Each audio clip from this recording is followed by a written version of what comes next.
Hello, everyone. Thank you for the opportunity to present here GenWealth, Cardano's first inheritance protocol. And we have here a proposal on Catalyst. But first, let's start with the problem we are solving. And that is basically how can you leave your crypto to your loved ones in a safe and secure way? And right now, there is none. You have to trust third parties or you have to share your seed phrase and you risk losing your crypto while you're still alive. And we are changing that with GenWealth. We have created a trustless and decentralized dApp for your crypto, where you basically can do everything you do with your wallet. You have self-custody of those funds, but on top of that, you can also define what happens when you're gone. You can define who should be able to claim your crypto, and you can even define what part of your crypto they are able to claim. So basically, you have the control while you're alive and even when you're gone. Some of the advantages are here. You can read it later, but it's basically, for example, you don't have to share your seed phrase anymore. You can just use that protocol and your funds will be safe because you're not putting your seed phrase at that risk. There's no need to trust or intermediaries. You can define your legacy, and it's also a cheaper solution than using third parties. We have already developed our proof of concept. The smart contracts are working and you can check it out in the proposal. But of course, our UI UX is not great yet. And we do have a business plan to keep working on this protocol and to make it sustainable in the long run.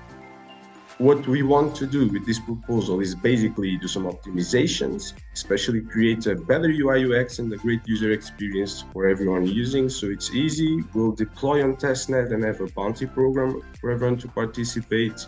And we also want to audit because we are working with user funds, so it needs to be safe.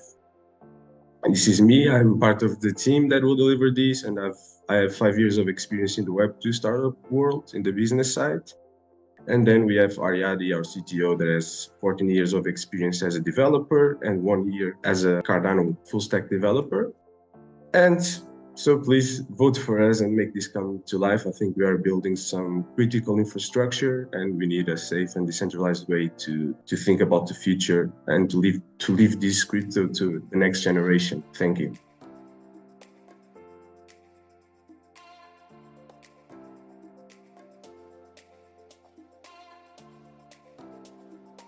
Yeah, it's not universal. You're right. It's very specific to each country.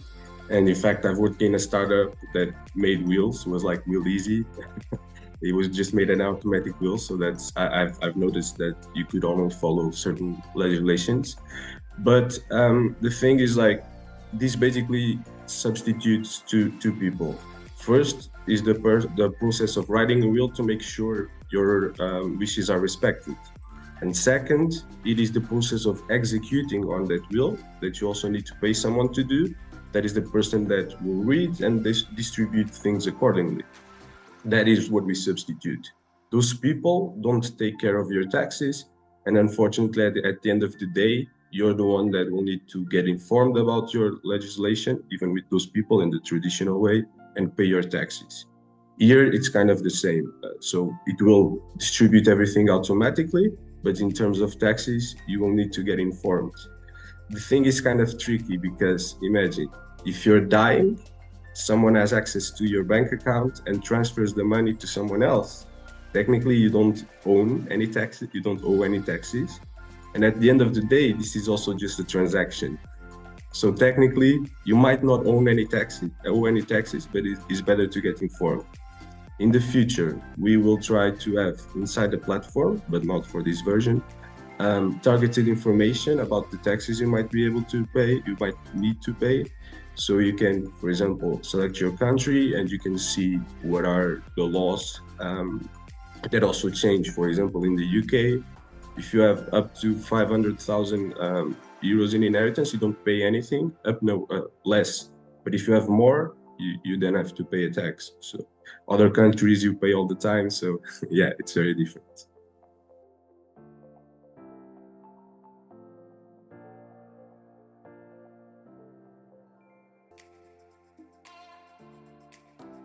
Well, first, what happens is, for example, someone passes away, we right now work with the proof of life. So you need to prove you're alive to make sure within a deadline you define to make sure that you're alive and nobody can claim your crypto beforehand. But imagine something like that happens, you cannot prove you're alive. And what happens is when you set the vault, and we call it vault, is the place where is your crypto, you also set smaller, we call it pockets, that is, you define, for example, this person earns that part, this person earns that part. And whenever you define that, you mint a beneficiary token. And that token goes to the wallet of the person that is your beneficiary, is what will give them access to claim it once it's gone, once the creator of the wallet, the vault, is gone. And while you're minting that token, what we will be able to do is to say, we'll have a prompt and it's like, do you want this person to be informed? You can put an email, a phone number, whatever you want, and the person can be informed like that, but the person will also be able to see the token in their wallet. Then if they come to the protocol, they connect the wallet, they can see all the inheritances they are able to claim. Some will not be able to claim beforehand. They will only be able to claim after the deadline, but there are notifications in the app for that. And you also can have email and phone notifications if you want to share your data. If you don't want, you don't need to. You can do everything with the tokens.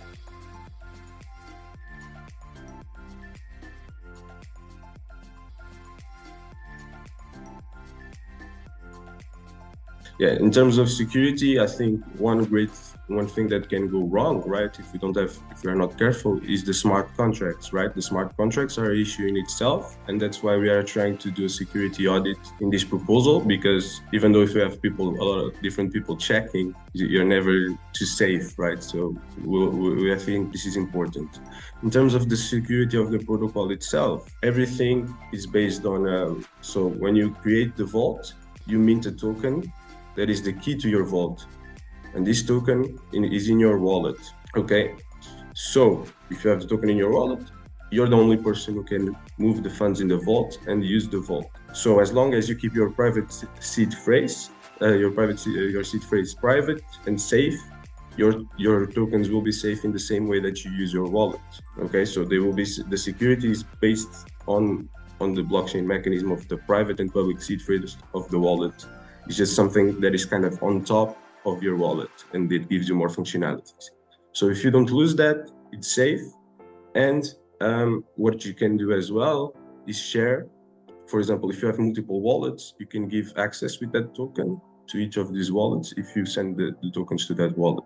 So the risks is, as long as you don't send the token to the wrong wallet, and as long as you don't lose your seed phrase, your crypto will always be safe.